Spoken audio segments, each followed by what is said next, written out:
안녕하세요. 중소기업 결산 서류 푸시기 오한나 세무사입니다.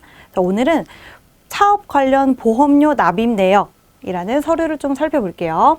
자, 관련된 개정 과목은 보험료입니다. 자, 그럼 우리 보험에 대해서 그냥 간략하게 한번 같이 살펴볼까요? 보험이 뭐죠?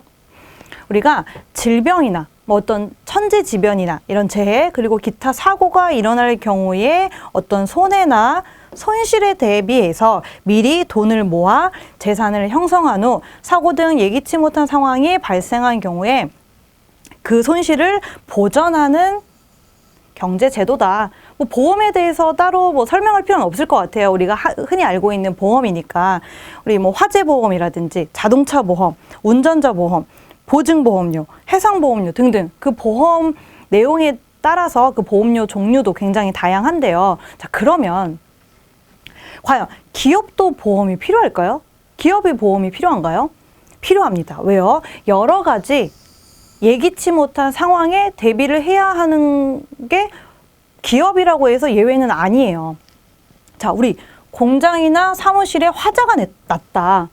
우리 기업 경영에 굉장한 타격이 있겠죠. 화재보험 필요하겠죠. 그리고 천재지변 등으로 인해서 재고자산이 손실이 됐다. 그럴 경우도 대비를 해야 되겠고요. 이거 좀 특이하다고 생각하실 수도 있을 것 같아요. 대표자 사망에 대해서도 우리가 대비를 해야 되나요? 그렇죠. 어떤 기업에 있어서는 대표자가 그냥 거의 이 기업이에요. 이 기업이 대표자고 대표자가 이 기업 자체입니다. 그런 경우에는 이 대표자가 사망했을 때 그 기업이 입게 될 타격은 굉장히 크겠죠. 그렇기 때문에 대표자 리스크, 사망 등과 같은 이런 리스크에도 대비할 필요가 있는 거예요. 보험이 필요한 겁니다. 그리고 종업원이 그 업무상 어떤 재해를 입었거나 사망까지 하는 경우가 생길 수 있어요. 이런 경우도 대비를 해야 될 거고요. 법인이 가지고 있는 법인 차량, 그리고 그 차량을 운전하는 운전자에 대한 보험도 필요합니다. 이것들이 다 우리 기업이 미래에 예기치 못하게 당하게 될 어떤 상황을 미리 대비할 필요가 있고 그 대비하는 것이 보험료를 지출함으로써 이루어진다는 거죠. 보험료 납입 내역 이런 식으로 가지고 있는데요. 발급받는 경우 발급을 받을 수가 있어요. 근데 우리가 보통은 이제 보험을 가입했을 때 그 가입 증명서라든지 이런 서류를 받죠. 그때 바로. 그래서 그거를 가지고 있는 게 사실 가장 좋죠. 별도로 발급을 받지 않아도 되니까. 근데 뭐 분실하였거나 확인이 안 된다라면 다시 발급을 받으면 되겠습니다. 보험 가입 또는 갱신하는 경우 보험 가입 증명서 또는 보험료 납입 영수증을 수치 보관한다. 해당 보험을 가입한 그 보험사 콜센터나 담당자에게 발급을 요청할 수도 있다. 그러면 우리가 이 보험 가입 내역이라든가 이런 증명서를 통해서 좀 확인해야 되는 사항들이 있어요. 어떤 것들이 있냐면 일단 계약자와 수익자를 봐야 됩니다. 계약자는 쉽게 생각해서 누가 보험료를 내냐라고 하면 되고 수익자는 보험금을 나중에 누가 가져갈 것이냐라고 보시면 될 것 같아요. 수익자가 원칙적으로 누가 돼야 돼요?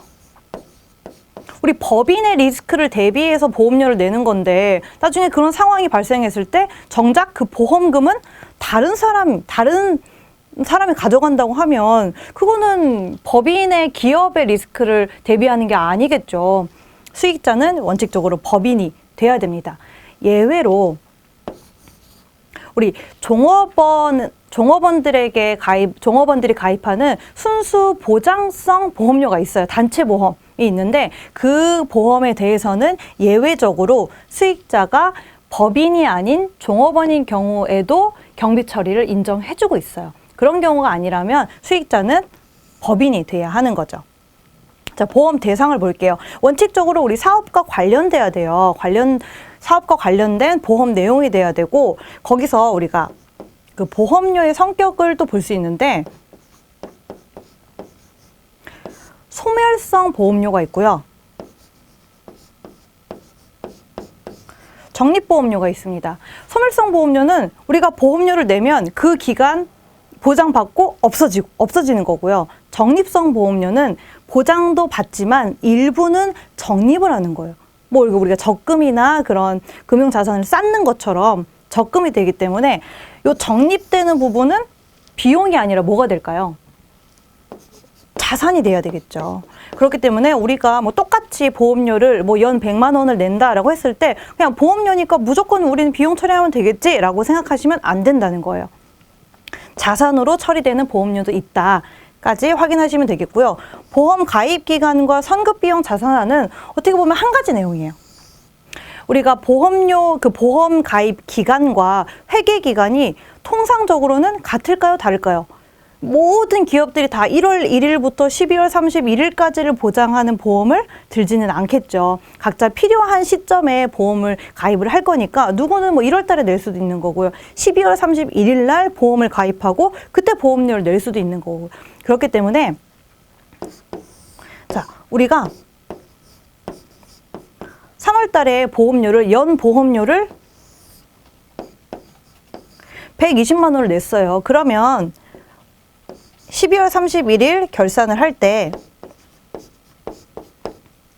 이 부분에 대한 보험료는 올해 비용 처리돼야 되는 보험료가 맞습니다. 근데 해당 회계기간이 아닌 그 차기 회계기간에 대한 보험료는 비용 처리를 아직 하면 안 되겠죠. 뭘로 확인해야 돼요? 뭘로 인식을 해야 돼요? 선급 비용으로 인식을 해야 돼요. 아직 비용이 아니기 때문에 그 기간 분배를 해서 자산화하는 작업이 필요한 거예요. 그렇기 때문에 이 그냥 통장 내역에서 보험료가 나가서 그걸 무조건 그 기간에 보험 처리, 그 비용 처리를 하시면 안 되고 증명서를 통해서 보험 가입 기간을 반드시 확인을 해서 자산화를 하셔야 됩니다. 자, 오늘 보험료 납입 내역 이렇게 알아봤고요. 오한나 세무사였습니다.